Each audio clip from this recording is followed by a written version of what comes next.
Welcome to episode 43 of Run It Straight, where we answer your questions about how to get better at rugby league. We don't sidestep the difficult topics, but rather give direct, straight up answers. In essence, we run it straight. All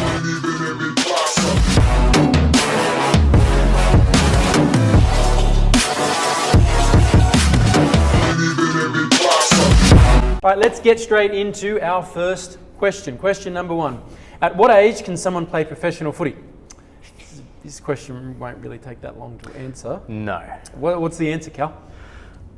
Well, professional, getting paid for it, NRL. Yeah. Oldest player that I could recall, Cameron Smith. Did he retire at 39?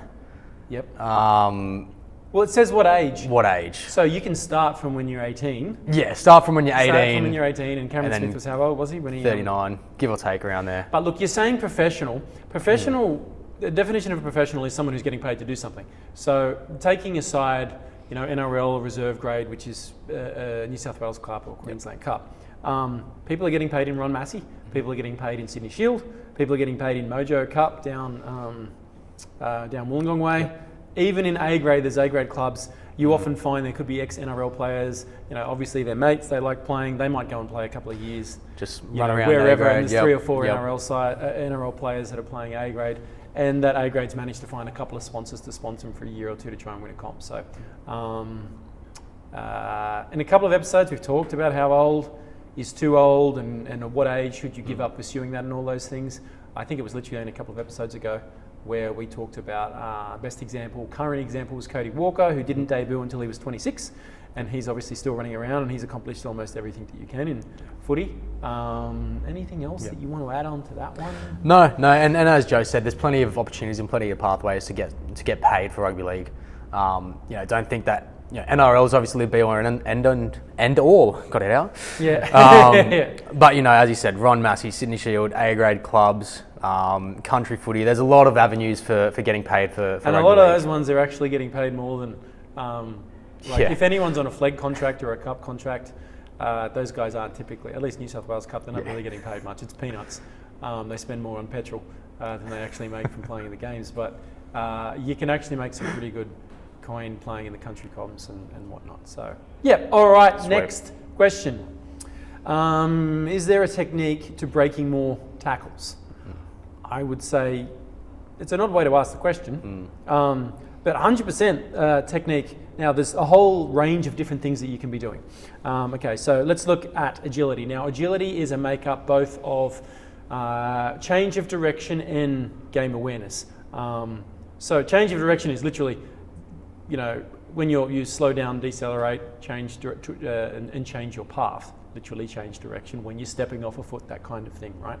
Game awareness is more so you knowing when to use that step or when to use that change of pace. So agility is, it leads to people attempting tackles from bad positions, and that's how you can break tackles.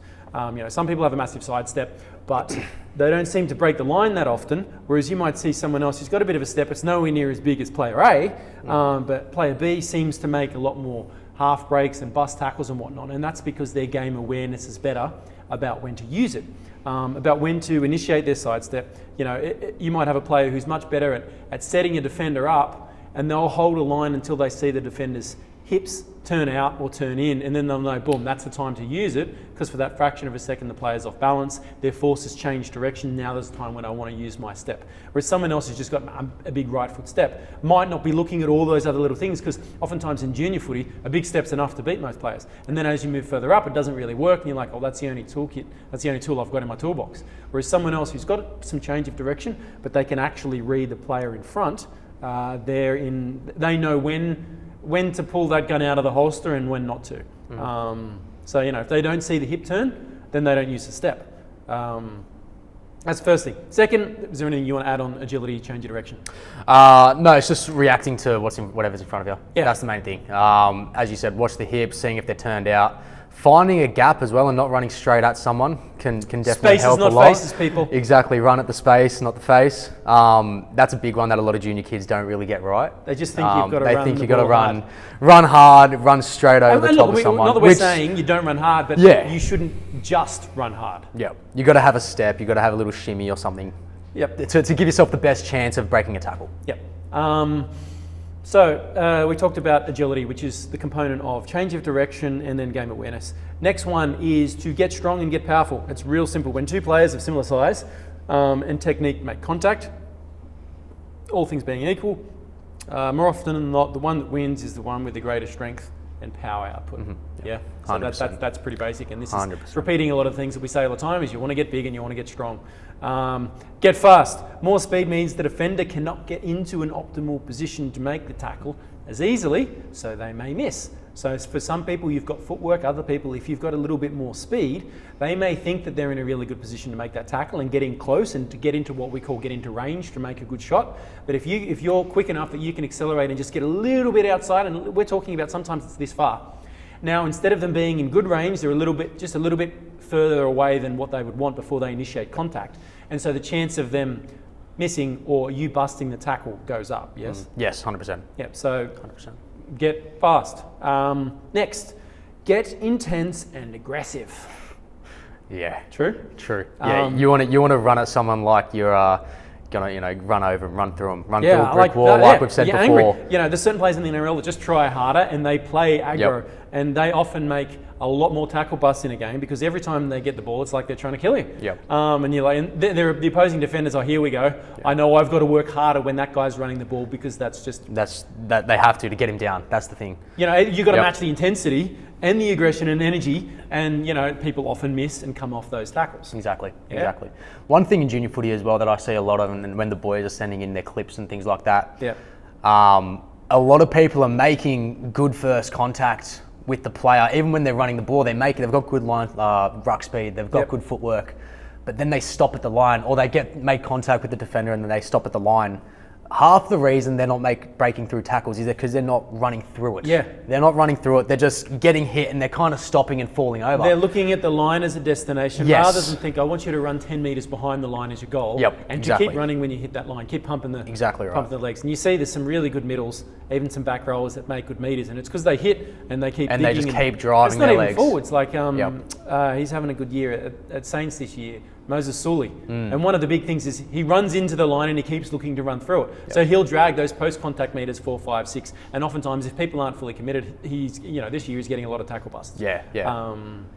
Okay, next, working off the ball. So getting people around you to work off the ball. If you're creating a challenging environment for the defenders, it makes it a lot harder for them to make the right decision. So if you simply change from tucking the ball under your arm and going as hard as you can to holding the ball in two hands, you might go from having 3 defenders who can just converge on you and put a shot on you to now there's only 2. In which case it's going to be a lot easier for you as the attacker with the ball. Your chances of breaking a tackle go up.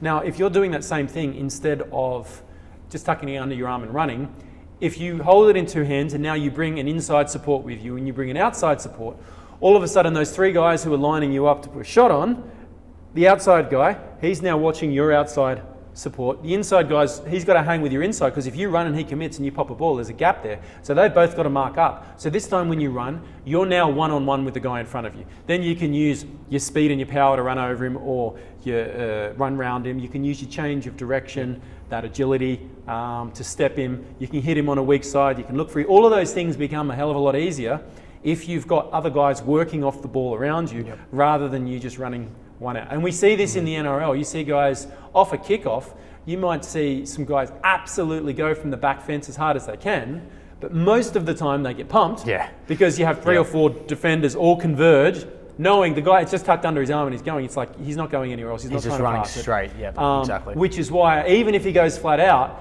he's 100 kilos against 300 kilos coming the other way. They never really win that contest. And you see a lot of big shots. It's rare that you see the guy running it back flatten the defenders. Exactly.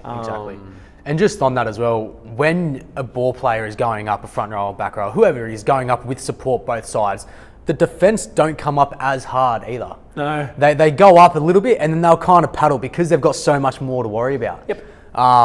So even having those players, even if it's one player outside you, the defence won't get up as hard as what they would if they just saw you run straight out by yourself. So and that could give yourself an extra step getting into them. 100%, no, you got to communicate and get those people around you. So look, summarise everything that we just ran through. If you want to get better at breaking tackles, develop the change of direction skill itself, okay? Develop your game and your situational awareness so you know when and where to use your change of direction. Get, as freakishly strong and powerful as you can. Get faster, whatever your speed is right now, take it up a notch and get faster. Get intense, aggressive and energetic, and then communicate. Get other players working off the ball around you to create some indecision in the defensive line and maybe, thin it out so instead of it's 1-on-3, it's 1-on-1. That's it. All right, perfect. Next question. All right, this is a good one. Hey, I play front row under 14s. I'm not sure how I should bulk up without putting weight on.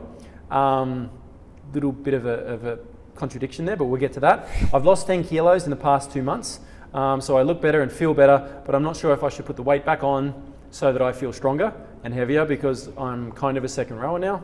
Thanks in advance. All right, Cal, you want to have a bit of there's a few things we can talk about on this one. Yeah. So first things first, congrats on the 10 kilos weight loss. Awesome job. That is awesome. So you kind of know what to do when it comes to losing weight. Obviously cutting back calories, going in a deficit, resistance training. Make sure that you were consuming sufficient amount of protein, which is 2 grams per kilo of body weight during that time. Yes. So you're saying you want to bulk up without putting on any weight. Unfortunately, bulking up requires you to put on a little bit of weight. There's a couple ways you can put on less body fat while you're bulking up. Yep. And that is making sure when you go into a surplus, when you're tracking your calories, which is one thing you need to do, you need to start doing if you're not. Yep. Tracking your calories is the biggest point and the biggest thing to get in. Download MyFitnessPal app. Yes. It is free. It doesn't cost anything. Whatever you're eating right now, eat that for a week, enter that into the app, and then average it out. Let's say across 7 days, you're eating 2,800 calories, just for argument's sake.